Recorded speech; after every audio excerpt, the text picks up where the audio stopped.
right, guys, welcome back to another episode of the MissJudged podcast. Like, follow, subscribe at MissJudged podcast everywhere you find us. Today's episode is brought to us by Alenado Events. Come to me with all your event planning needs. Shameless plug, guys. I have a very special person in the studio today, and he really doesn't need any introduction. So I'm just going to kick it over to you, Luis. Hi, how are you? What's going on? You know, what do you mean by special? You calling me retarded? A little. Okay. You know, I got you demonetized on YouTube in 8 seconds. I'm going to call you special. Special. I like Needs. it. Good. All right. Tell everyone who doesn't know, who's been living under a rock, a little bit about you. I'm a podcaster and a comedian, and, you know, I run a great comedy festival called Skankfest and a great podcast network called Gas Digital. And I just launched a coffee brand that boosts testosterone. So if there's any dudes watching, go grab that. And I wrote a book, and I have a kid, and I just bought a house. There's a lot of things going on in my life always. Okay. You know, there's so much to dissect there. All right. So Please. I'm going to tell everyone how we met. It's just the genesis of our love story was that I was filming in a studio with Benny, actually. And when I was done, I walked by and you were filming your podcast. Yeah. Well, that's my studio. I own that entire space with Ralph Sutton. Basically, Luis saw me walking by. I looked like a homeless person. I'm walking by. Actually, no, I was just there to kick it with Ralph for 2 seconds to ask him a question. And you were in the middle of recording an episode and you made me go on mic for like 2 seconds. Yeah. And I absolutely loved the creepy DMs I got after that. Nice. 2 seconds. My fans are real shady characters. Yeah. So it inspired. I don't know why you would bring me into your life. This is only going to bring more creeps into your life. I literally love everything. You love creeps. I love everything and everyone. Like, you can't. I love when people try to hurt my feelings on TikTok. They're like, she's gonna die single. I'm like, babe, are you saying that from your mom's basement? How's the temperature down there? Like, it really doesn't offend me. I can't stress this enough, guys. You got to try harder to hurt my feelings. Yeah. I grew up with a brother. Okay, like. Yeah. Imagine getting ready for prom, coming downstairs and having him be like, you look ugly. Like, you just can't hurt me. I like this guy. Is he older? My dad literally seconded, like, that's what you're wearing? I'm like, okay, you know what? Just let me leave. He's younger. Nice. Yeah, so of course he's real mean. Right, of course. But yeah, so basically the DMs that I got kind of inspired today's episode. Really? Yeah. Because today's episode's about sliding into the DMs for a date. Okay. Yeah, because I feel like we both have a lot to talk about on that matter, honestly. Well, you're a woman. You nonstop just have guys sliding into your DMs for a date. Yeah, but you know, I think it's different for men and women, so I kind of want to like explore it with you. Of course, I get it. Especially because, like, you know, you guys, nobody on this world could make me listen to 6.5 hours of Joe Rogan except for Luis. And I, first of all, never fucking knew that his podcast episodes are 3+ hours. Really? How do you, first of all, how do you record 3 hours? Like, do you take bathroom breaks? Sometimes you take a walk and, you know, but for the most part, no, you piss before you get there. And, you know, that's Rogan's way. Rogan's done 3-4 hour podcasts. Crazy. Yeah. When I started podcasting, I was doing it with Bobby Kelly and YKWd podcast. And Bobby's like a, you know, New York podcasting legend. All of our shows were 3.5 hours. And we would just riff and go and just talk shit, you know? I mean, look, I know he's a divisive character, but I was like, I guess if I was a dude, you know, he's high, he's talking about UFC, you guys are talking about peptides in the ass. I'm like, you know, I learned a little bit about peptides and like, you know, some comedians that I'd never come across before. I mean, I know some of the greats. Of course, yeah. No, Rogan's the man. He does a great job. And, you know, he, more than anything else, he has created like an atmosphere for comedians, especially guys like me. I get no mainstream attention at all, right? Yeah. Like I've been doing this for over 20 years and, you know, I never had any luck with mainstream television and it all came from podcasting, kind of working for myself. And the fact that he'll put guys like me and Big J on. Yeah. It just goes to speak to, you know, how much he really cares about good comedy, and he's not, you know, he's just not an elitist like that. You know, like, he really, like, if I'm putting out a comedy special or a product or whatever it is, if I call Joe and say, hey, can I come on the show? The answer is yes every time, and that's great for comedy. So some people are like, fuck Joe Rogan, whatever. It's like they don't understand, like, half the guys you've heard of are because he created a platform to put really great comedians on, and a lot of different voices. Yeah, I mean, look, I respect the hustle. Does he ever have women come on? Yeah, of course. Really? Yeah. Okay. I need to, I guess, check it out. Maybe you stop talking shit about Joe Rogan. You'll get on one day. I'm not talking shit about him. Listen, I support it. What a terrible strategy in podcasting. She's like, you know what? Fuck Joe Rogan. He sucks. 3 hours is too long. No, you know what, though? I mean, like, I'm sitting there like, look, I normally throw on a pod when I'm, like, going to the gym or taking a walk, but I was like, damn, like, what would I do for 3 hours? You know what I mean? Right. Like, because I can't listen to it when I'm doing actual work because I have to focus. But, like, I was like, damn, how do they pause it and come back to it? Like, that's just what I was thinking through. I'm like, 3 hours, the commitment. It's a long time. But just to record it, I was thinking about it from that end, because when I first did the first season and I had a, host or co-host, she was here from LA. So, like, we filmed for 3 or 4 hours, like, back-to-back episodes in a studio. And by the end of the day, I was doing the whole season on 102 degree fever and, like, no voice. But I was, like, fucking dead. Like, I was like, I can't speak to anyone for several days. This is why, this is why he doesn't really have women on the podcast. You guys tap out too early. Wait, but we're professional yappers. That's are. literally what we're good at. Yeah, of course. No, but, like, you know what's so funny? I respect it. I think he gets a bad rap because he's said some stuff that definitely, I mean, there's some, like, you know this. You have a pod called Legion of Skanks. Yeah. You know, like, women probably aren't always like, let me. Well, we're the skanks. You're the skanks. Yeah, this is, you see, women, they're so in their own thing. I wasn't sure, honestly. Main character syndrome. Every love woman that a in your woman entire came life, up they with really it. think that everything's about them. No, we're the skanks. Skankfest is, and we do have like 98% men that listen to our podcast.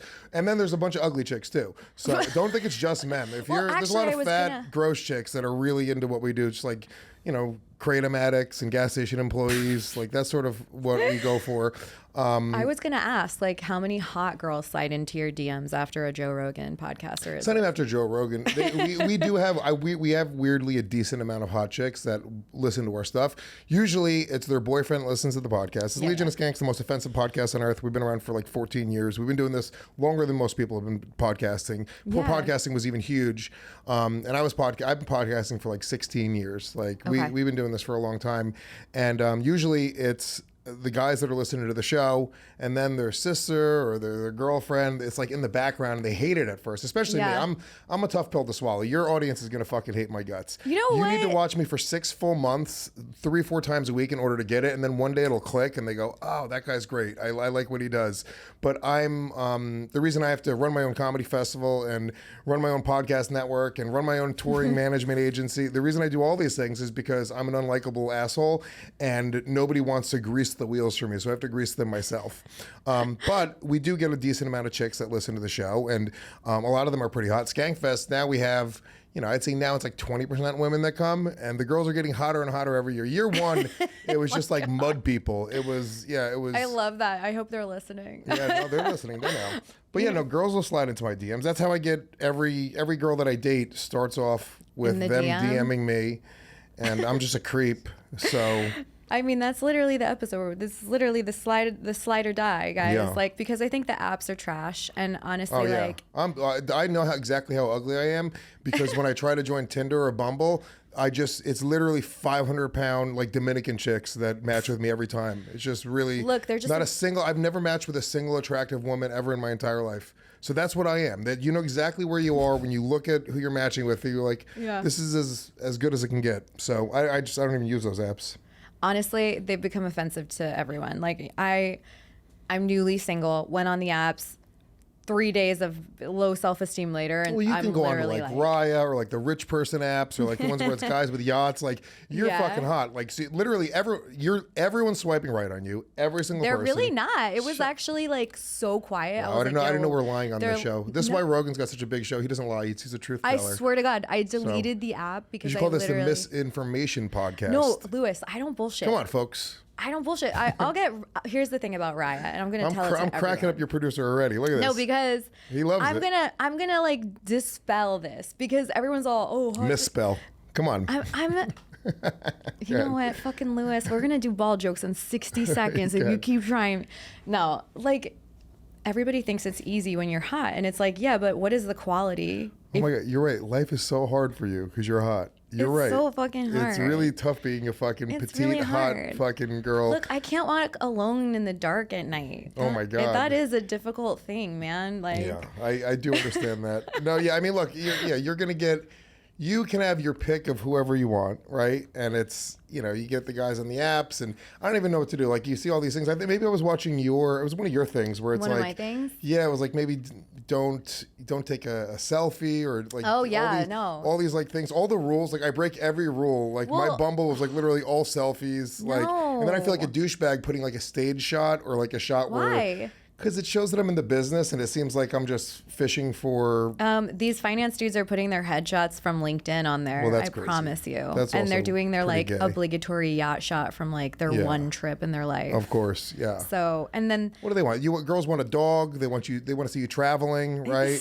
no, okay. So to reiterate, everyone, it shouldn't be 90% selfies. It should be one smiley photo so you don't look like a serial killer that's trying to take me in your van. What if I smile like this? See, he's trying to take me in the van. That's terrifying. That's hot. That's not your real smile, though. That's not. Luis, I want to just tell everybody now, Luis is actually a baby bunny, and What's a baby bunny? You're like a little sweetheart, and I feel like you're Don't you fucking different tell off the people that. camera. I specifically told you, do not tell anybody that. Do I'm a not. piece of shit. I'm an asshole. Yeah, the cameras come on, and I sort of come to life. Yeah, right? yeah. Because we're performers, Ralph and it's too, our job. by the way. Yeah, He's of like a course. Ralph's a baby boring old bunny. man. He's a boring old man off camera. Yeah. And then he's You got tons lots of to say on personality. the camera. Yeah. So look, that's the job, right? Like, when the cameras are off, I'm a little bit more. Yeah.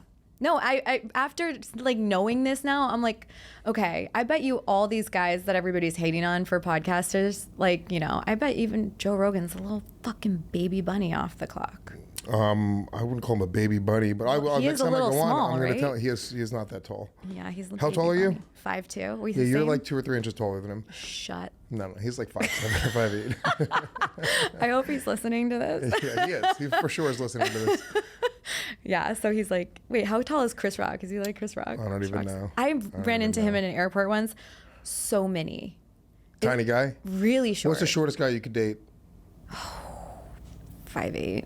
5'8" that's pretty short. Yeah, and honestly, Yeah. we're going 5'10" or over, guys. You got to be 6 feet tall. You're not really a man if you're not at least 6 feet tall. I'll say that right Here's now. the thing with girls, and I'm sorry, short men. If you're short, you got to be a little jacked, because the thing is, women just want someone that can pick them up. You know what I mean? Yeah. So that's why I feel bad. Thank God my brother found love, because he's a short king. Oh, how tall is he? Like 5'7". Ooh, brutal. Yeah, I don't know. God. If I was under 5'9", I would kill myself. I really would. No, you would not. I would actually kill myself. Don't say that. I would throw myself off my ottoman. In my Off living your room. ottoman? Yeah. Okay, guys, we're getting off topic. Okay, so all right. So you said that you mostly date people from your DMs, right? Yeah, I date fans. Well, number one, it's easier, right? Like I'm not. Yeah. It's just an easy situation. Not only because like they kind of reach out to you and you sort of know the intent. If a girl puts a fucking heart eyes or a little fire emoji on a picture, like you're like, okay, this bitch is down. Like ultimately, Really? like, So that's all she's got to do, and that's the opener for you? that's kind of it, right? Like, guys are regularly like in people's DMs, but if a Yeah, girl they really goes are. through the process of doing that, you go like, oh no, she's down. So That's it's probably very easy. And then also because I am I don't want to call myself a controversial figure because that's kind of gay, but like what I do is like we say fucked up shit on the internet, and I've been saying fucked up shit on the internet before there was a cancel culture, right? Like I know. we were doing this so long ago, like nobody was getting in trouble when we started. So we said everything you're not supposed to say. Yeah. And I've sort of grown up in front of my audience. So podcasting, it's interesting. It's different than stand-up or really any other form, or any other medium. Well, how are you different now? Are you more offensive? I'm probably less offensive because I'm older. I have a 12-year-old kid who has access to the internet now. Oh, okay, so okay. I kind of, and I'm also just better at being funny. I'm better at, just broadcasting, doing comedy in general. Like, so I don't rely as much on shock humor. Like there's kind of there's times for it, and you pick and choose your shots. And I think in the beginning we were very green and we were just trying to say fucked up shit to be as offensive as possible.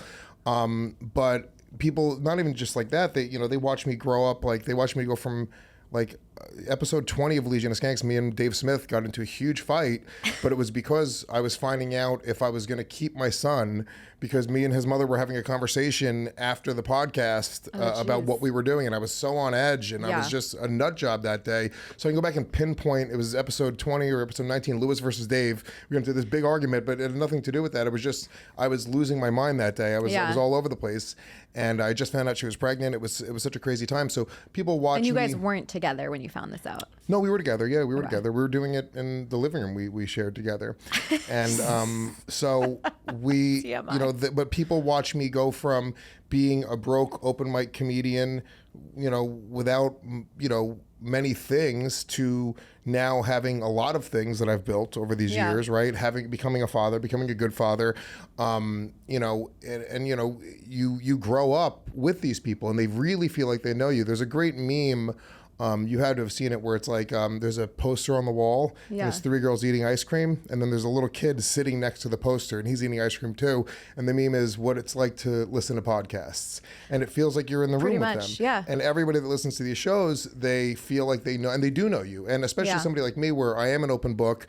Once again, I'm a little toned down off air, right? The cameras go on, the microphones are on. It's my job to be. Comedians are all so freaking different. Yeah, exactly. Behind the scenes, they're like real serious. But honestly, they get a real version of who I am, and they really feel like they know me. So when I meet a girl that is a fan of the show, they already know a lot of the shit that you would probably hide at first. Like, isn't that weird though? Like someone comes into the equation knowing so much intimate details about you. Like I get weirded out now when guys tell me like, oh, I listened to 6 episodes of your pod, like when we're about to go on a date, and I'm like, oh fuck, does he know like my whole life story now? Well, that's a little creepy, but it's a little different. Like, so no, it's not weird. I think for me it's good because then I don't have to hide anything. They know the shit that I think. They're not.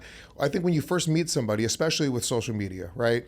You're putting your best foot forward always, right? The pictures Are of you. we? Yeah, with social media. I'm being feral. People take the best photos. It's like everyone's life. My sister does this. My sister's life is in shambles, right? But if you look at her social media, you think her fucking life. You think she's killing you. She takes a picture of her dog like being cute in the backyard. That dog's a psycho. That dog is not trained. It chews up everything in the house. There's nothing positive about that fucking dog. But according to her social media, she's got the sweetest, kindest, most well-trained dog in the world. And that's everybody. Everyone uses filters and everyone uses, fucking Facetune or whatever you guys use for your pictures. Dude, like I can't with that. And I roasted the shit out of the girls that do that, honestly, in like one of my episodes, because I'm like, I've seen some of my friends' dating profiles and I'm like, who the fuck is that? Right. Like, that's not even you. Right. In any facet. I mean, it's the biggest catfish ever. So has that happened now? I think everybody does that. We live in a social media world where people are pretending that everything is great when very few people. I know 2 people who really have their shit together. Like, I'm not talking about like all across the board, but everyone on the internet has the hot take and the opinion and their life is great and their clothes are great and they have great angles of all these, but it's all just sort of carefully orchestrated to make them look a little bit better. I don't have that because I put it all out there in a much more honest way. And we all use social media for whatever reasons, but when you do podcasting like we do it, you sort of put it out in a way where they're getting they're getting much more of an accurate version of who you really are. So I think that for me, it enables me to kind of go like, all right, look, take it or leave it, right? Well, so has anyone that slid in your DMs? First of all, I have 3 questions for you. Please. The first one is 5.5 inches. Now, why would you ask me? It's not even a big deal. It's like smaller than I thought. No, I'm just kidding. What is the best opening line someone's actually said to you in your DMs? Have you ever been catfished on the DM? Like, was somebody's Instagram full of face app? And like, if it's all thirst traps, is that a red flag or is that what you're going One for? question at a time because I don't have a good memory. Okay, let's start with the first my one. Mind will, my yeah, mind no. will All right, wander. the best opening line in a DM that you've gotten. And then I'll tell you mine. Opening line in a DM. See, girls don't use lines, right? Girls don't use lines, Girls don't use lines I've in used DMs. a line. It's like usually it's, I mean, like it just depends. It depends on what it's for, Okay. right? So if she's just trying to hook up, if she's like super aggressive and she's like, hey, you're going to be in my town, come fuck me. I had one girl People say that? Dude, I had one girl she sent me a nude, her address, gosh, girls. and then the time she knew I was in LA and the window that she was going to be hoping. She was like, I'm just going to leave my door open. Did you? Yes. I showed up and I Girls, did it. this is what I mean. Like, No, I would never literally- respect this girl. She would never be anything but that to me. Which I don't know if she ever wanted to be anything more than that. I've said this to girls that like just throw out the cookie and then they're like, he didn't call me again. I'm like, look, put it on a table. Someone's gonna eat it. But at the same time, once it's gone, Yeah. I got the cookie. They're good now. Why buy the cow? Well, I That's people what get really most upset. of these girls look like. Oh my No, I'm kidding. They're hot. People really get upset when I say that because as a woman, they're like, well, he could easily do that on the fifth day. I'm like, yeah, but every time a guy's done that to me, I'm like, yeah. Well, for me, like if I have a chick, who hooks up, first night after a show, first time she ever meets me, she better be pretty fucking incredible in order to kind of keep me interested beyond and anything beyond that. And it's great. I love hooking up. Sex is great, right? Sex can be great for if we're all coming to it going like, but I think most women aren't really just looking for sex, especially because they feel like they know me. They're probably attracted to me on a deeper level. I'm not handsome like that. I'm not like a fucking right. But they trying are. to be stepmommy. But they know I'm a good dad. That's like I think that's hot to women, right? And they see that I'm a boss in a lot of regards. Like literally, I have people that work for me, and I think so. I'm not good looking enough to just for girls to be like, oh, I just want to fuck that guy. It's typically they're like, oh, I want to explore something more. Yeah. But I think whether it's insecurity or whatever, I think people will just throw it out there. Ladies, if you want to hook up with somebody, I'm letting every guy. We end up getting in our head afterwards. If you fuck us on the first night, we go like, is this a chick who just fucks lots of guys on their first night? Yeah. And most guys are fairly insecure. Most people are fairly insecure. So you walk away from that, men. like, even if it's subconsciously, you kind of put some blocks up and you look for excuses to not be involved. Yeah, I will say, this is going to be a hot take. I find in dating with anything intimacy related, mostly the men are insecure.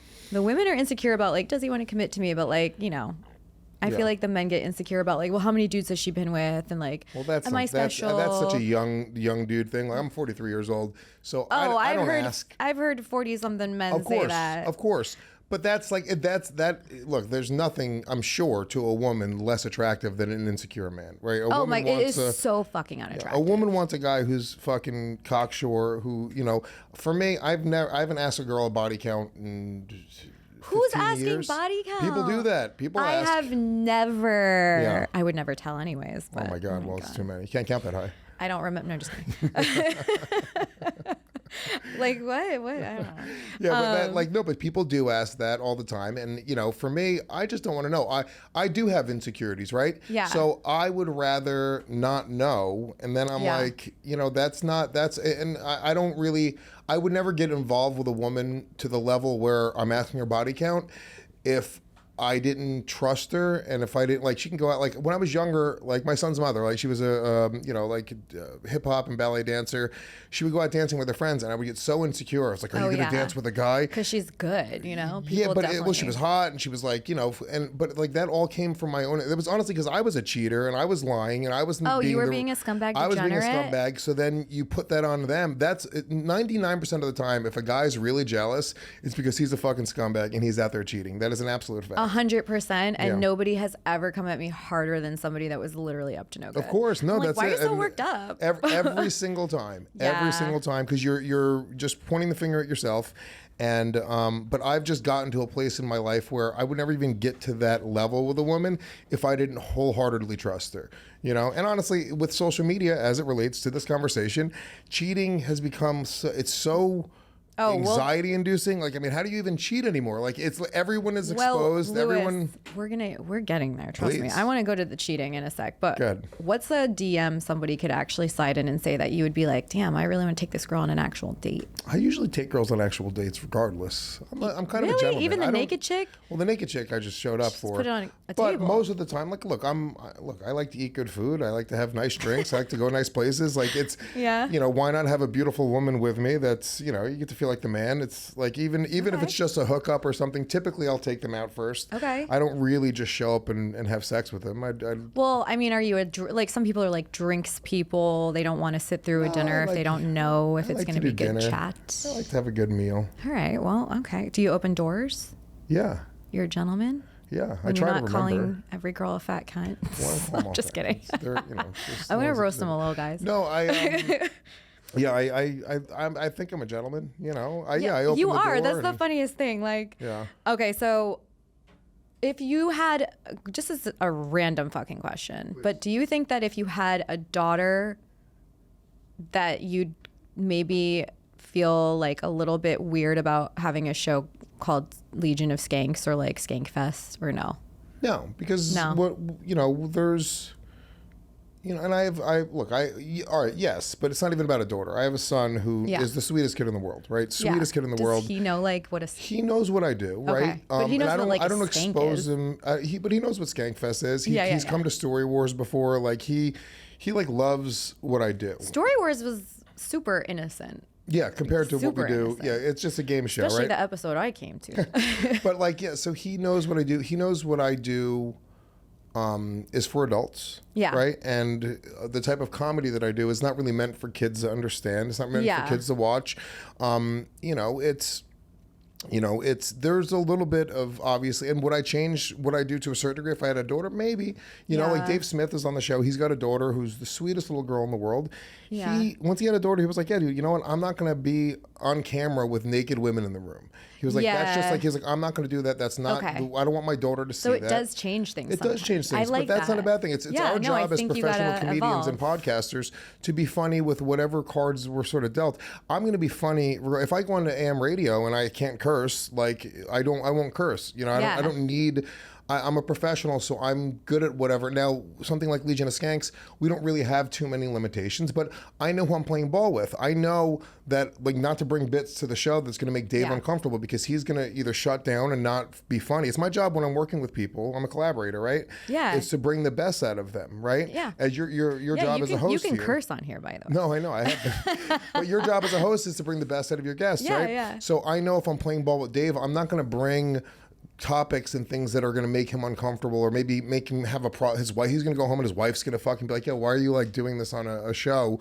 And we all have our own things, our own insecurities. Big J, the same thing. There's certain topics I'm not going to bring up with Big J because I know it's not going to bring the best out of him. And I think, they call me the point guard of podcasting because I'm point guard. Yeah, because I'm very good at understanding who I'm playing ball with and understanding how to set them up to be very funny. I have an extremely thick skin. Now I got to understand basketball. There's nothing that's really off limits with me for the most part. My mom was a drug addict and a prostitute. I know, my dad was stabbed to death when I was 4 years old. That's a crazy story, and I felt weird knowing that coming into this. No, don't feel weird. I mean, we make fun of it. It's a lot of material in my act. I just have an extremely thick skin, and I do that.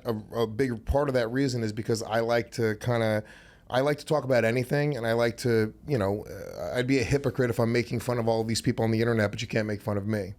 So, okay. I definitely love that you allow people to roast you. I mean, that's like, you gotta. There's a lot of comedians out there that are really fucking sensitive and they pretend like they're not. So, like, they actually get their feelings hurt sometimes. Oh, they do for sure. Like, and they hold grudges. Like, they'll never forget. Is there somebody you're thinking of in particular? I don't know. Like, I just know every single person I've ever met that calls themselves a comedian, and some of them have gotten really big. I'm not going to name names. I just remember them being real upset at like the slightest little thing, and it's like, I thought you're. Give me your worst. You can't hurt my feelings. No, but like, don't you agree? Like, some comedians are really sensitive. Yeah, I think some people are really sensitive. Yeah. I think you're probably the same ratio of librarians or police officers. You think? You know, or just as sensitive as comedians. Comedians are. Well, you guys are more exposed to like getting feedback that you never asked for. Like, I think we care what people think. We're trained to care what our audience thinks, right? Well, you want them to have fun. You want them to have fun. So I think maybe they're hypersensitive to the fact that, like, you know, maybe they are. But I don't know. I don't think that there's probably just as many sensitive truck drivers. 100%. You don't talk to them as much. They're just more exposed, I guess. Okay, so have you ever been catfished from a DM? Like, has anyone ever slid in the DMs and you're like, damn, and then you meet her and you're like, that was a filter? No? I mean, once you're there, you're horny. So what are you gonna do? You know, No. Catfish. I mean, I've had people like try to catfish me, but it's like dude fans that are trying to get me to send my cock to them, and it's like very obviously not a real person. I have a buddy of mine who was catfished by like just like some dude in Africa, and he sent his dick pic, and then the guy started blackmailing him, and he sent him his like entire like contact list. How could you blackmail someone for her dick pic? Like, who's gonna know? They send the dick pic to all of your contacts on social media, and then if you don't pay them a certain amount of money. Right, so that's a scam. And then but he was like, yeah, fuck it. So he would. So but the I guy can't imagine legitimately, any guy being like, oh no. Yeah, I mean, it just depends on the dick pic. Like, well, that's. I mean, you know what? I will. It depends on me. You got to get the right angle. They don't photograph well. I know. I'm a creep. I'm a creep. But if I send a dick pic, like I put my face in it on purpose, like that. Stop. I swear to God, I do. That's like I come from this angle and I'm making like a. Somebody did that to me once, and I couldn't stop staring at his face because he was literally like. And it was like the weirdest. I'm like, this shit is so. God, no, it's like it's creepier if you include the face, I guess. It's not creepier. It's like cornier. I don't know. Is that a word? You think it's corny? I think it's corny. Shit. It's like you should. Yeah, no, they're not photogenic, anyways. But okay, so I guess my last question with that little area is, did you ever have a regret, like midway through first course, where you're just like, I shouldn't have answered this DM? Or maybe she has a boyfriend, or she's being weird and shifty. I mean, I've had bad dates, you know. Yeah, of course, but like a regret where I'm like, I think I'm interesting enough to keep it going, you know? So like the worst case scenario Well, that's the problem with having like an entertaining personality is like you kind of can't have a bad date with somebody. Right. Because everyone's having a good time, but you're dying inside a little. I've had some bad dates, but it's almost like it's like pulling teeth. Like the conversation just isn't, you know, you're just not connecting, and for whatever reason. But nothing like so bad where I'm like, oh my God, I gotta go. I regret this. Like, but it's hard to have a bad date with somebody who talks for a living. I feel like you got to really try to like struggle bus. Yeah. You know what I mean? Well, I mean, look, the reality is, you know, I'm an old school Dale Carnegie guy, right? You got to ask questions in order to get the best out of people, and people like talking about themselves. So the truth is, like, most of the time if I go on a date with a girl who knows who I am, I don't really need to do a lot of talking. It's really asking questions and trying to relate to what their thing is. I have certain questions that are sort of like my go-tos. Yeah. Right? Best meal you've ever eaten, best place you've ever visited. Because that opens up the conversation about travel and food, which are things that I love, right? Mm-hmm. And you can sort of gauge a person and tell a person who a person is by some of these answers. So, you know, I have like sort of some in the pocket questions that I'll ask, and hopefully we'll draw a conversation out of them. But if I'm dating somebody that knows who I am, I almost want to get to know them. Yeah. So it's almost like it's forced for me to ask questions and them to talk about themselves. And people like talking about themselves. They feel important. Now they feel like the spotlight's on them. Now they feel even better. Women fall in love with me very quickly. Oh, all right. Very, very quickly. So from the DM, you have fallen in love.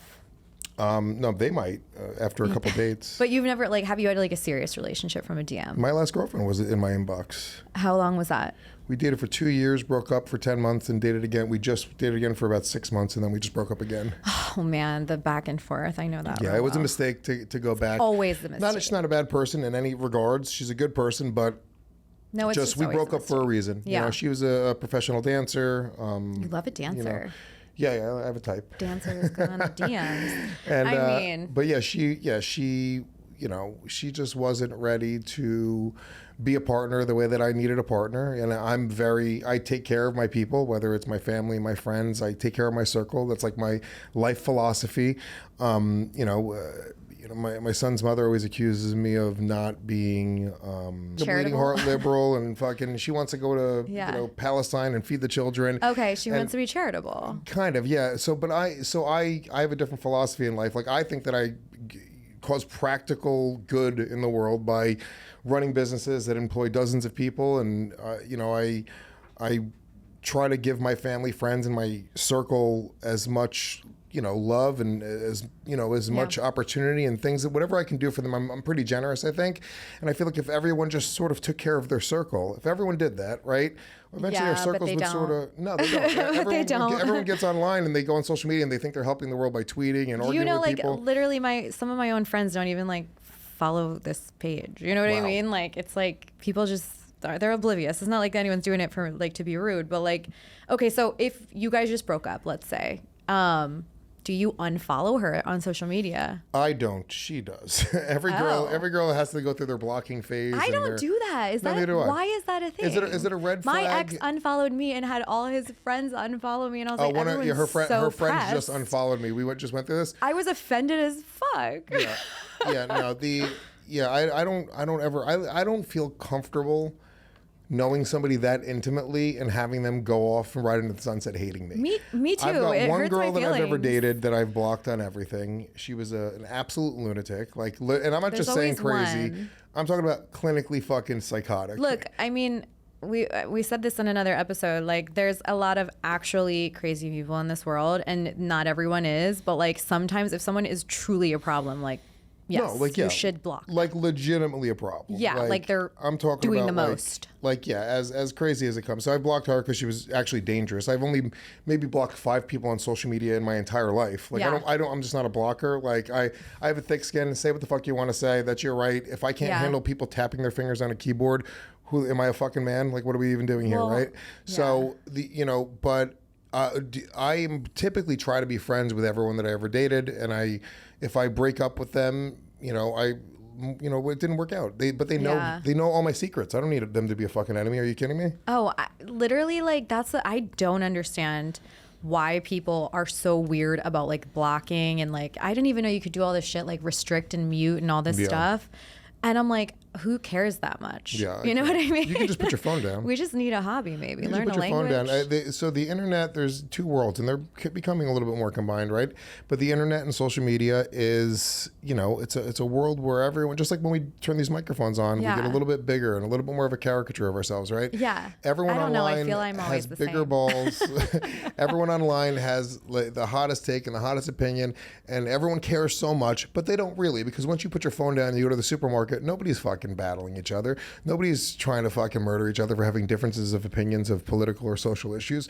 We're all just trying to buy tomatoes and go home. Yeah. That's for the most part, and that's a better world, right? You've never had someone cut in front of you in line, have you? If I'm very, well, I'm confrontational. You're like 6 foot. If somebody cuts in front of me in line, they're gonna know it. Yeah, me too. By the way, but I'm 5'2", so people try it. Yeah, well, they just don't see you. They're like. Oh, yeah. No, I look, I get what you're saying. I mean, in person, everybody's a completely different person. Behind their little keyboards, they're very different. Mm-hmm. I've never had to block anyone for the things that they've said to me. I've had to block people because they won't leave me alone. Yeah, that's creepy. Like, there was one dude that I call him my friendly stalker because he's literally lived in my DMs for like 9 years. And people are like, why don't you block him? I'm like, he's harmless. But when he went to my business page and started doing stuff in the DMs, that's weird, that my social media girl sees and stuff, I was like, yeah, you got to go. Yeah. But that's the thing. It's the reason why, people will just send a nude or be like aggressive. They on the internet, it's just easy to do that. To go up to somebody at a coffee shop or a bar, like it takes a different level of balls. I went out with one girl fairly recently that didn't know who I was. I was at a bar in Austin, like a really nice bar. I was friends with the owner, so, she still was a status whore, but it was like a very nice bar. And I met this girl, and she was fucking just drop dead gorgeous, like beautiful, like really, really hot, and just had a really cool, like striking personality. Okay. And we just started flirting and got her number, and it was like, but that's such a rarity that happens. Like, there was like a one-off that I was like, that never happens. And It's always when you least expect it. yeah, so Probably your wife. maybe, I don't know. I don't actually know. She's not. Are you trying to be married? Like, if someone slid in your DMs, would you could there ever be a world where you guys could end up together? Is there a path where I would get married? Yeah, for sure. Is there a path where I would have more kids? Without a doubt. I love being a dad. Being a dad changed who I was. It changed everything. There was life before having a kid, and then there's life after. You walk in 2 people, you walk out 3 people. That's a fucking heavy thing. That's really crazy. When you told, I listened to the Joe Rogan where you said that she was in labor for 30 hours, and it changed your whole thoughts on women. Oh yeah, it was nuts. I loved hearing that. Watching her, give birth to my son, and then she gives birth to him, and he's crying, and then they put him in her arms, and he looks up at her, and you watch your kid fall in love with your kid's mother. It's one of the craziest things you'll ever see in your entire life. And that was once again, you just turn a corner in life. Certain things, become important to you, and that's that. So would I do that again? Technically, the right person, for sure. Yeah. I'm Puerto Rican. I like to leave it in. Yeah, you're gonna make a little mini team. Look, I mean, the Puerto Rican Day Parade is the most rapey. Well, I was gonna say regulated parade in the city. It's because it's so rapey. Well, yeah, I mean, it was, yeah. But it's also just rowdy too. Everybody's partying and just really excited to be Puerto Rican. Of course, yeah. I'm kind of a bad Puerto Rican, but it's okay. Did you know they have a Greek parade? And it was the most pathetic shit I've ever seen in my whole life. I was like, guys, we got to show up. It was 1 block and 20 people. It was really upsetting. Okay, so you're not unfollowing people. I have never unfollowed. I actually want you to watch me just have the best life on social media. Right. I don't want you to not, but I'm not checking for you if we've dated off social. I'm not checking I don't watch people's stories even when I like you. You know what I mean? Yeah. No. I wish the best for my ex and all my exes, and if it doesn't work out, it doesn't work out. Oh, it's so polite. I don't wish them the best. I want them to die lonely, honestly. No, I have enough going on in my life. I can't be emotionally invested in other people failing. I don't hate anybody anymore. This is another thing in my life. I'm 43. Even people that hate my fucking guts, I don't have the energy to hate them. I'm always one phone call and one handshake away from deading anything. If you have an issue with me, it's I can't harbor resentment or spend any time. I have so much going on. I'm a workhorse. I work nonstop, 7 days a week, 24 hours a day. My eyes open up. I'm thinking and working and getting on phone calls and making business happen till when I go to sleep. The podcasting and stand-up is a very small part of what I do. I just don't have the energy to, I fucking hate this person. No. I don't have energy to hate. I don't really care. But I'm not going to say, oh, I wish that you would thrive and go on to live the best life ever. I'm going to be I don't give a fuck. I really doing a little bit less good than me. Yeah, don't do better than me. That's illegal. Yeah. Absolutely. No, we cannot have people doing better than us. Okay, so do you prefer a DM than meeting in person? Or if somebody, you just met someone organically in person, is that really your preference? So I feel people hide behind social media. Yeah, they do. It doesn't really matter. It's a means to an end, right? So it doesn't, look, meeting that girl in Texas, it was a nice sort of, veer off from the things that I'm used to, right? And it was kind of cool, right? Yeah, we love an in real life situation. Right, but for the most part, it's just kind of easier. I don't go to bars to just chill out and see what happens. I just don't do that anymore. I'm an old man. I'm in bed 10, 11 o'clock every night. I get up every day at 6:30 a.m. I don't even have an alarm. I'm just naturally trained to get up at that time every single day. Even if I'm out late at night drinking, 6:30 a.m. my eyes open up every time I look at the clock. Oh my God, that's gross. I woke up today at 7 a.m. and I was like, this is illegal. Yeah. No. Okay. So I will say whenever a guy has slid into my DMs, it's a 1 out of 10 chance that I'm going to be actually receptive to him, because usually it does come off for some reason as a little creepy. Yeah. When it's the opposite way. What works on you? What would be the thing that could work? Number one, you're going to look at his profile. You got to be attracted to him. 100%. It's never got to be attracted. Whatever he says, it's probably not even that. It's real all right, this guy looks like he's attractive, or is interesting, or whatever. Does he need a blue check mark? No, who cares? But the one thing that does make me laugh is when I'm not following them and they're private and they're their like little photo looks like they're, you know, attractive, and then when I request them, and then when they accept me and we're talking, I'm like, oh, just kidding, like I saw the whole thing. No, it's like that wasn't accurate, it was too tiny. But no, like I would say just when somebody's like, hey, I just thought you looked awesome, you're like doing cool shit, like just being a normal person. I don't like when people are like, you're super hot or whatever, and it's just like, okay, you know, thank you. It's not like rude, but it's not like something that's like, oh, this person wants to take me on a date. It's like this person wants to fuck me cool. Like, well, you know. Yeah, but like, you know.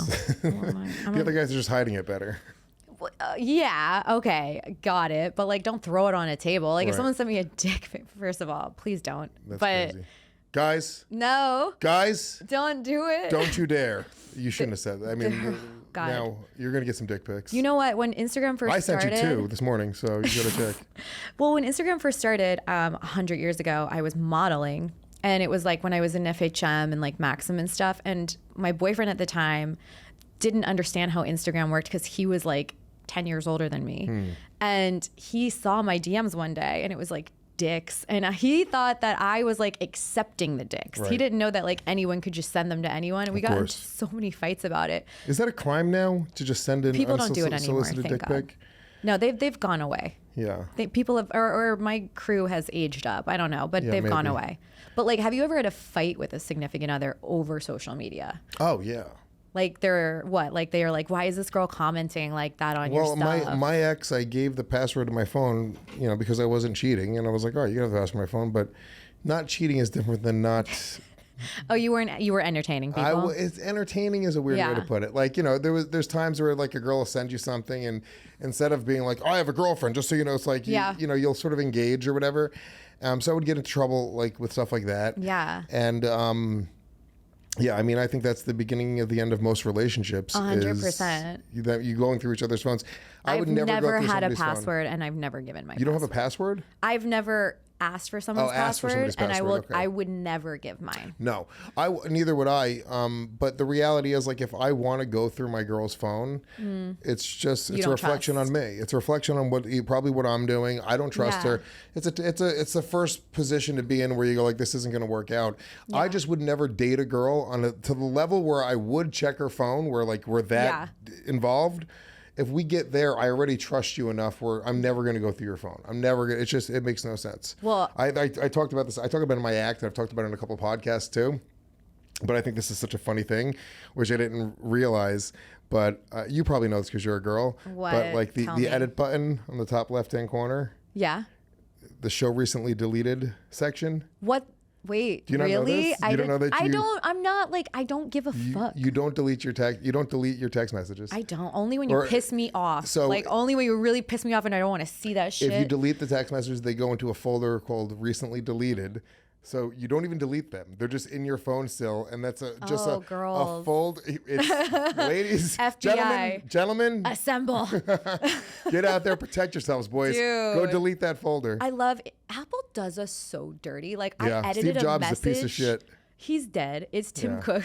Oh, it's Tim Cook now. Well, it's all Steve. Well, and like there's theories he's still alive in Egypt or something. But like, they're like, you can. Okay, so one time, oh my God, I'm really outing myself. I accidentally sent a sexy selfie to my assistant. It was so fucking awkward, and it was meant for my boyfriend. It wasn't like X-rated or anything, but it was like your assistant, not what a guy or a girl. It was this very young girl, and I was so uncomfortable. It wasn't like a nude or anything. This is a hot story. Can you turn on some sexy music for this? It wasn't like a nude or anything. It was like just like, you know, whatever. And after I sent it and I freaked the fuck out to every person I know, everybody felt the need to tell me, did you know that you can undo a text? And that's how I learned that feature. Yeah, you can. And it was like 2 hours later. You could edit. You could. Yeah.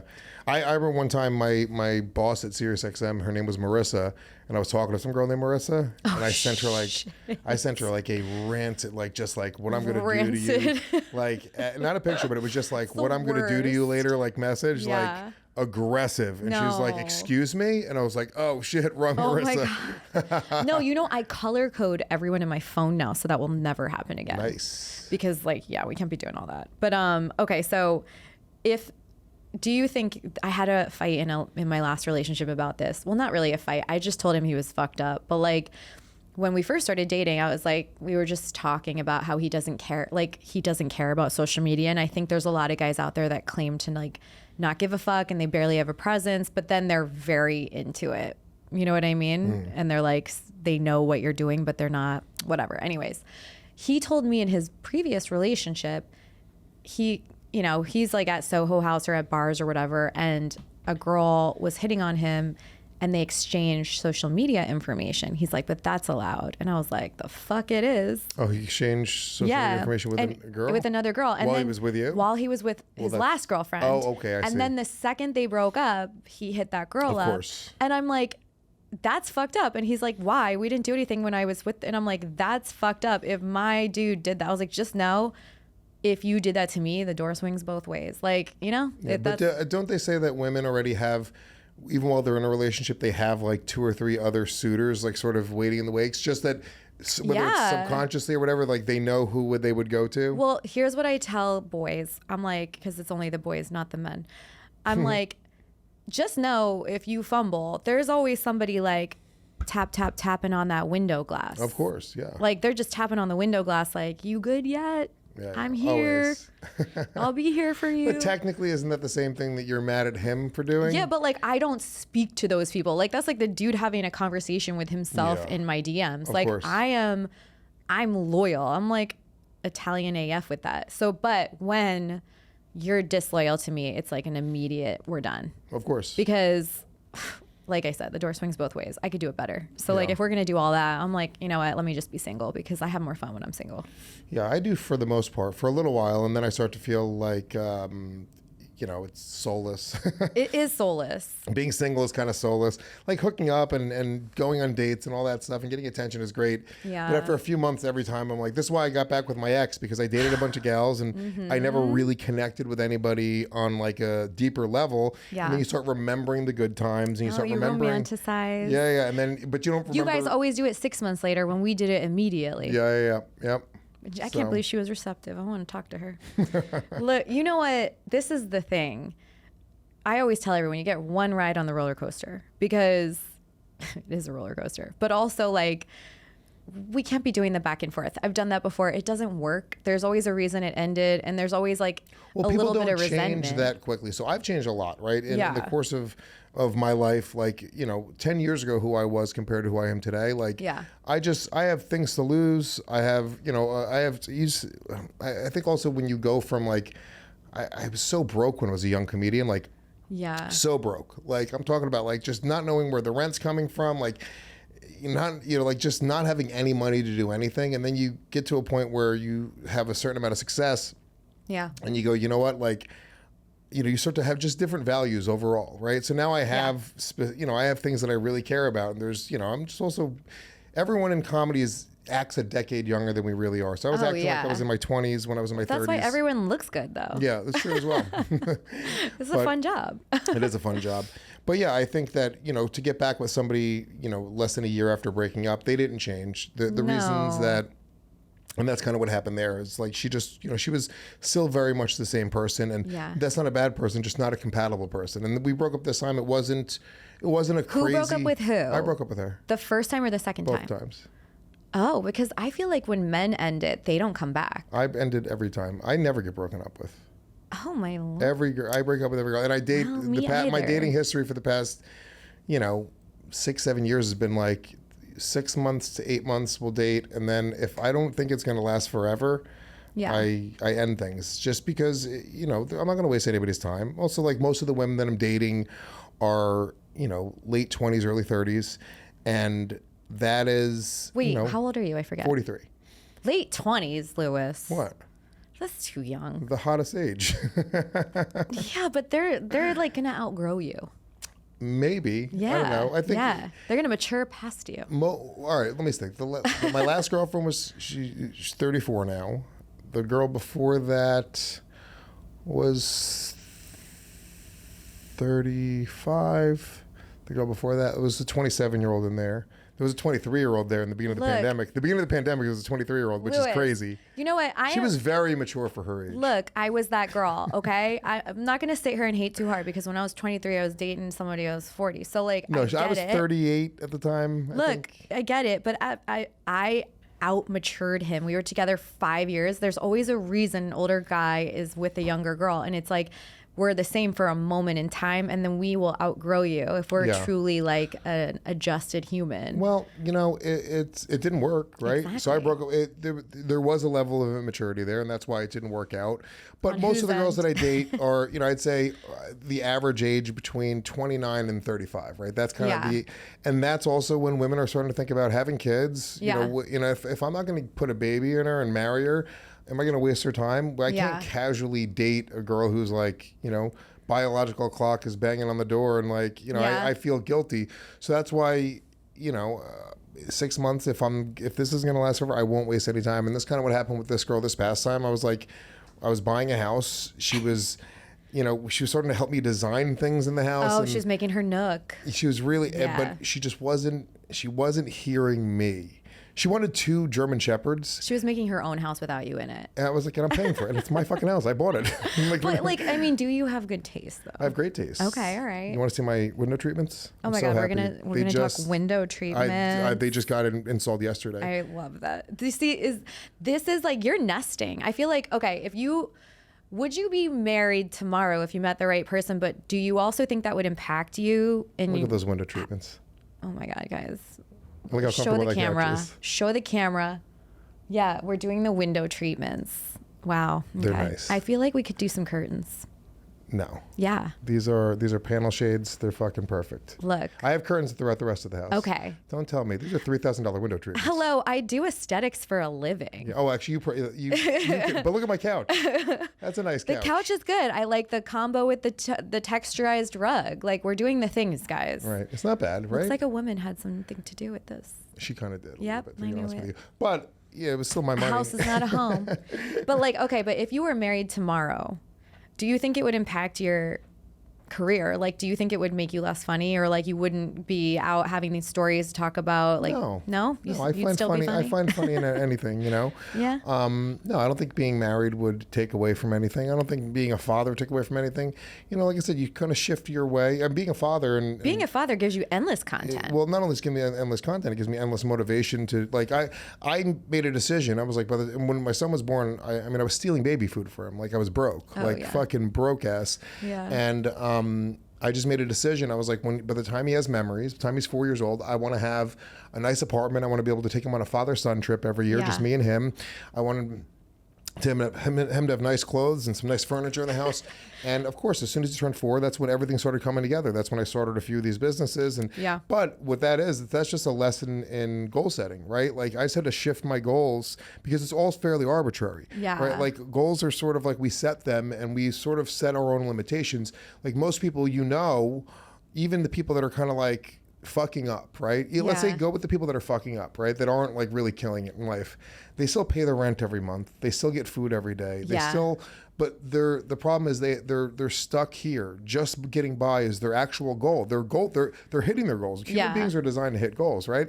So even the people that are just barely struggling, just getting by, just coming up with the rent, there's a reason they do it every month. There's a reason that 90% of the people in this country are housebroke, right? 90% of the people in this country, they make exactly enough money just to get by. And there's a reason for that. It's not because we have a fucked up country it's because people are designed to hit goals. Well, it is a little fucked up. But the reality is, though, we all hit goals. And once you break free of sort of those limitations, which are very arbitrary, right? It's just your rent. If they raise your rent by $500 a month, you'd fucking figure it out. That's it.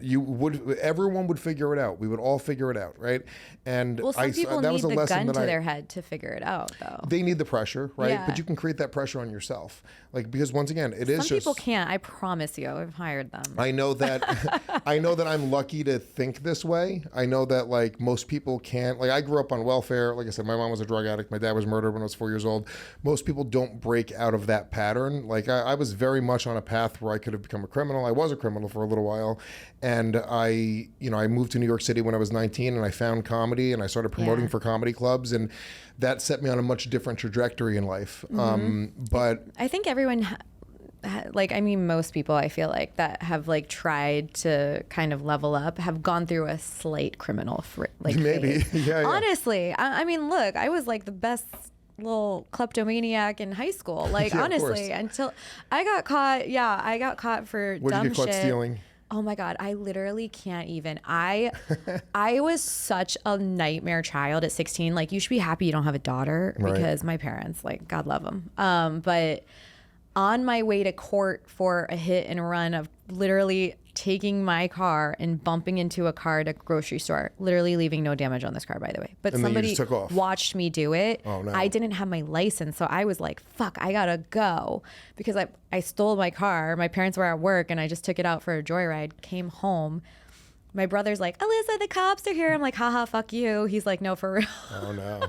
And like, as the cops are like talking to me in the doorway, my dad comes up the driveway no. and he's like, sir, your daughter did this thing. And I started hysterically crying. You just cried, girl. My dad, hot girls are so fucking. No. What a life. My dad, literally, shout to him. He started cackling, laughing. Thought it was the funniest thing ever that I was hysterically crying. The cop standing there looking confused. And my dad just goes to the cop, you can do worse with her than I can. Just walks in the house, literally left me outside with the cop. And the cop felt so bad for me. They arrested you? No, I didn't even get in trouble for driving without a license. But I did like get in trouble for leaving. And the person whose car I literally tapped, I don't know what the fuck they did. They like made a scratch. It didn't look like that when I left. Yeah. But I had to do community service, and Can I say, picked. just playing devil's advocate. Yeah. If you did no damage to their car, 'cause Yeah. I know that's your story. I and know you swear to remember God, it this way, I but literally got out of the car and looked. Psychologically, there's no upside for them to damage their car. Then there's no benefit just to get you in trouble. I wouldn't. I own a car. I don't I'm not know. I'm not scratching my car just to. Like, I'm happy there's no damage to the car. So you probably did damage to the car. I swear to God, I got this old man watched me get out the car when I tapped it, because it was like I'm backing up from a parking space going like 0.2 miles per hour. You know what I mean? Yeah. Like, it's not like I crashed into the car when I was like, Right. like it was like I get out, I look, there's nothing. This guy's staring at me. I'm like, what, motherfucker? I got to go home. Like, this isn't my car, you know, but whatever. I had to do community service. And then when I was doing my college applications, they were like, have you ever done community service? And I'm like, yes. Of course, yeah. At a library. And nobody asked me if it was court ordered. Of course, yeah. So like, hilarious. it helped me, you know? But like, yeah, I shoplifted from Sears, and I got banned from Sears. Wow. When I was 15. What were you stealing? A bikini top. Nice. My mom was like, Alyssa, we're literally on our way to court for my car That's thing. funny. She was like, can you just not? I never got caught stealing. So I worked at Hot Topic when I was 16 for like 3 days. And Hot Topic, oh my God. The reason I used to wear like Throwback. eyeliner, long hair. Like I used Shut to be a up. little You freak. had hair. Yeah, I'm just kidding. touche. But they taught us at Hot Topic on day one of training. They were like, all right, if there's a shoplifter, it's like you can't touch them. You got to call security. Yeah. Security has to come. Security can't touch them either. It's like they can sue It's them all. so stupid. So then they have to call the cops. So Yeah. I was like, okay, I quit. I'm gonna rob this place blind every day.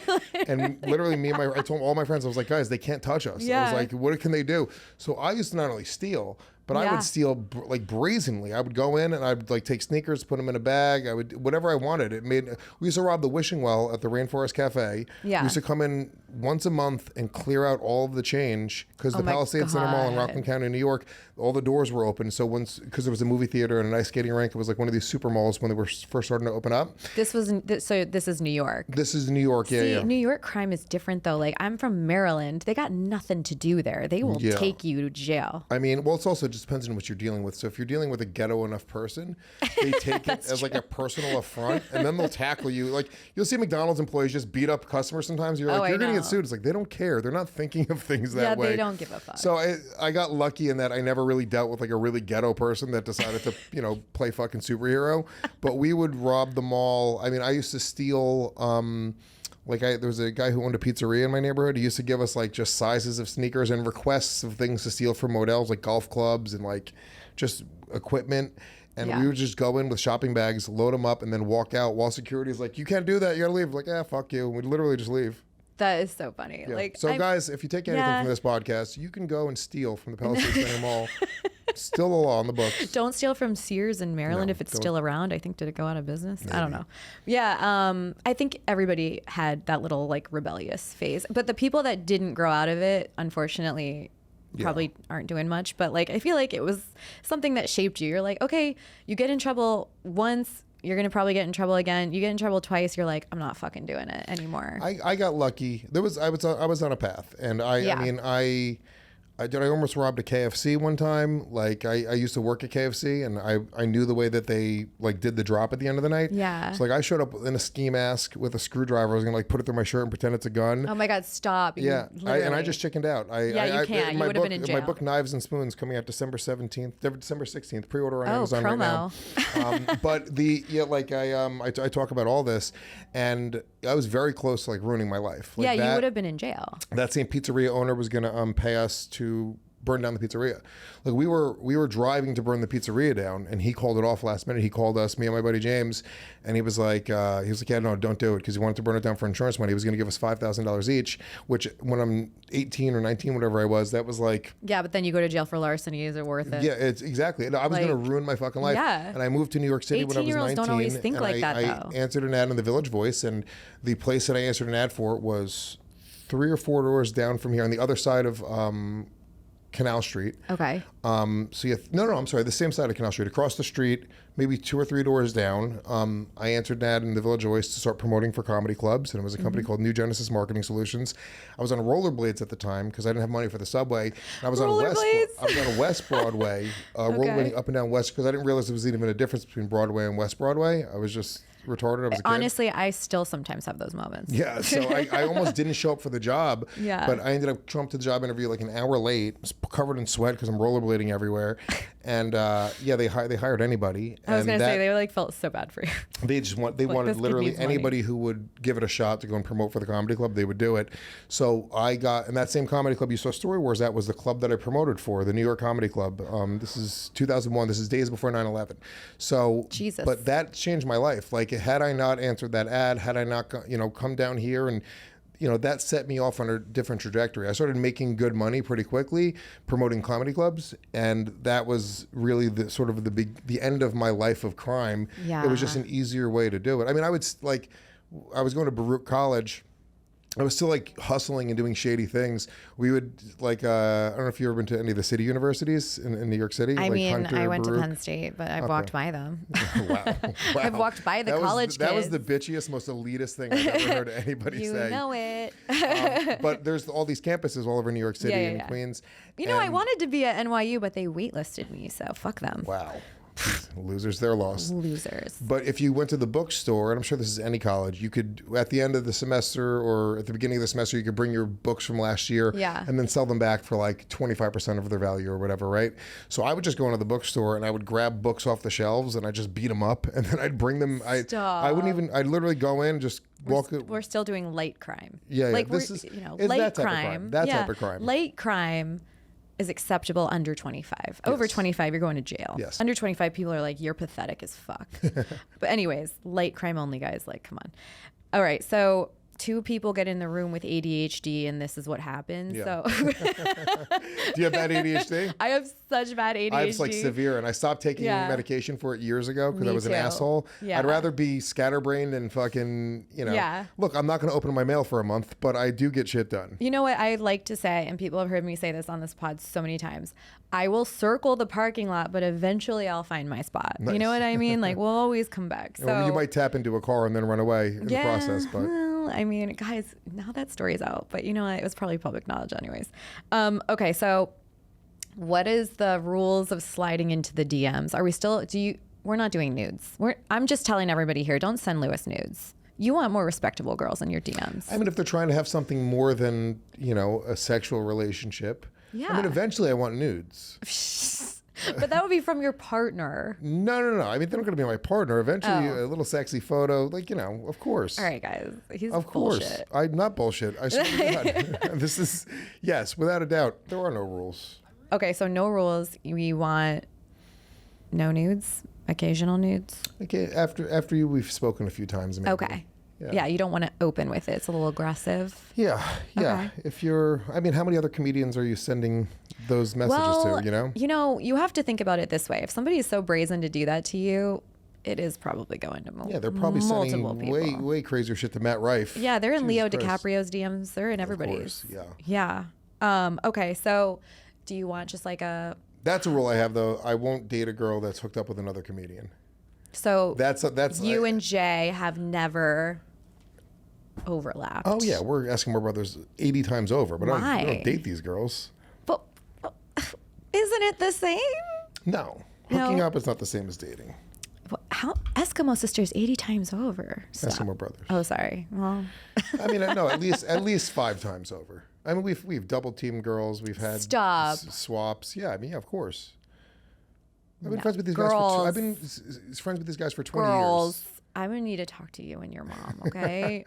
If you let me and Big J Ogerson double team you, you don't have parents, probably. Oh no! What you stopped talking to your dad years ago. You need a big sister to give you a little hug and some. You know, I need to give you a little pep talk about some confidence. You just come in my DMs, girls. Men, come on. You know, okay, all right. So, but you don't want to date those girls. No, I don't want to date a slut. Yeah, well, see, this is my thing. Like, this is why I want women to do a little bit better, but I also need to tell the men that you guys can be sluts too, and we don't respect you either. It's so, true. like, you know, sometimes men just think they can do anything. I'm a little slutty, but those girls didn't respect you guys either, by the way. Those girls just got what they wanted. Those girls would fucking give up their lives and move here in a second for me. No, it doesn't mean they respect you. They just want you to give them a life. That is also true. Yeah, they're using you too. Yeah. All right. Well, so sliding into the DMs, I guess it can work, but we're not blocking people because we're, you know, elder millennials. So everybody just stop fucking being pussies with that. Honestly, like, please stop being so trigger friendly with the block. I think it is weird and chaotic. It's just weak. It's like so if you're so willing to block somebody, it's like you can't hear their words. What can, like, I don't understand when exes have unfollowed me. It's like, is my occasion, but by the way, I post to my grid maybe once a year. Yeah. Is that so offensive to you? Like, you can't see my face once a year? Look, some people, you know, maybe you make that much of an impression on them, you know, and they can't, you know, when they see you, it hurts their soul. I know, I stick in the crawl space, but grow up. All right. Well, thanks for coming on. Is there anything that you want everyone to know or any upcoming things? Just, go to my website, lewisofskanks.com. And I have live shows all the time. I got a few podcasts that people probably would like. Yeah. And I got a book, go by. And if you're trying, honestly, I'll promote my coffee, Body Brain Coffee, bodybraincoffee.com. It's 5 ingredients. It's all natural, naturally boosts testosterone and memory and brain function. So it has nootropics, it has lion's mane, but it also has Tongat Ali blended in, plus ashwagandha and L-theanine, so it smooths it all out.